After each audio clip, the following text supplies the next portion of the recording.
You guys, you know when you are ready to perform a task and you already have all your tools, all your working materials, and you just say, okay, let me just go through my phone and just check that I don't have any pending thing to do.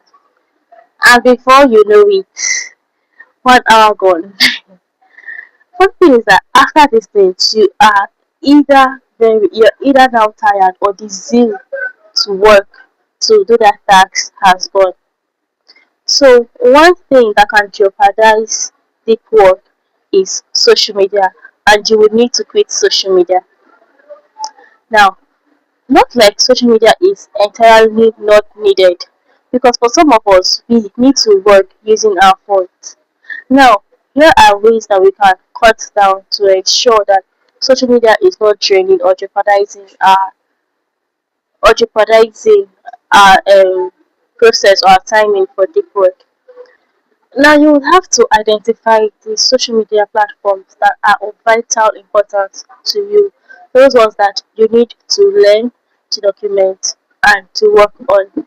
Those ones that you can't stay even away from a week. So these are vital. These are the vitals that you would have to choose. Also, you can choose from like your most important goals. For these goals, how do I achieve them? How will social media help me? What platforms am I needing? For someone like me, I did used to have Instagram, TikTok, LinkedIn, and so much more. But then at a point, currently, I only use WhatsApp and YouTube in extension. Not like I have Instagram and TikTok also in my phone. Those are the only social media accounts I have. Now, I have to even cut down my presence in Instagram and TikTok because I am not using it. It's not somewhere I go to learn or to get vital information or to help my goals. So therefore, it is more like a distraction for me, and it's not advisable for me to spend my time there. So you have to cut down on the vital importance if you should go away from this social media account for like a month. Would there be anything important that you're missing? Would there be people that you need to really reach out to? Would there be work spending because of your absence? All of these things are considered so that you can cut down your presence in social media for to enable better timing for the work. Another thing that you should be doing is to drain the shadows. Now, there are some things that are not even important. And we've said this, we've established this from day one that busyness does not equal productivity. Now, you spend your time responding to mails, responding to messages, doing works that you can do even while you are working on the road. All of these are not deep working.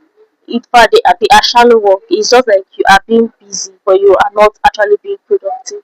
So now you have to train those shallow works. You can do this by tracking every minute of your time, every minute of your day. Know what you are doing at this particular hour, what you are to do.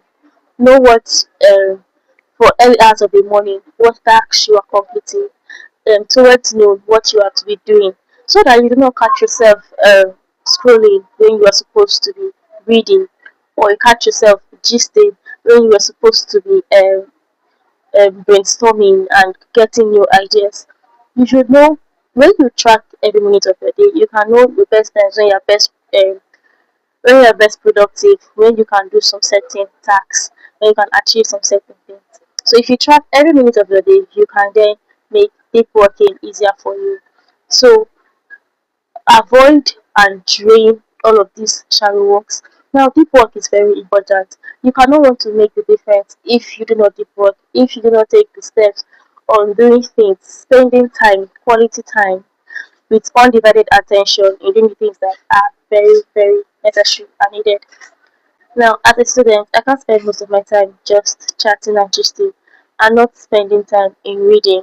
Also, I should not also be reading without answering past questions. All of these things are very important. So you know that there are time to read, there's time to read, time to answer past questions. Also, outside school work, time to work on things outside of school.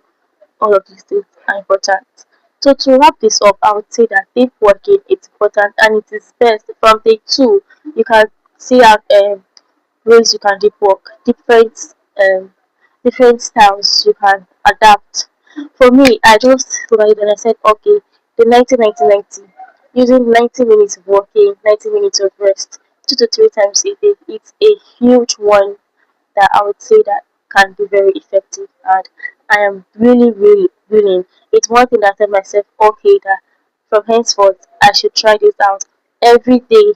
Every day it is important. Don't go and work today and you give me to rest for the next 5 days and you go and work. Know that you need time to work. Yes, there are times for rest. There are times that you should be lazy. There are times that you should distract yourself. But then it is not what you should now do every day. Alright guys, thank you for joining me throughout the series. I remain Queen Success. See you tomorrow.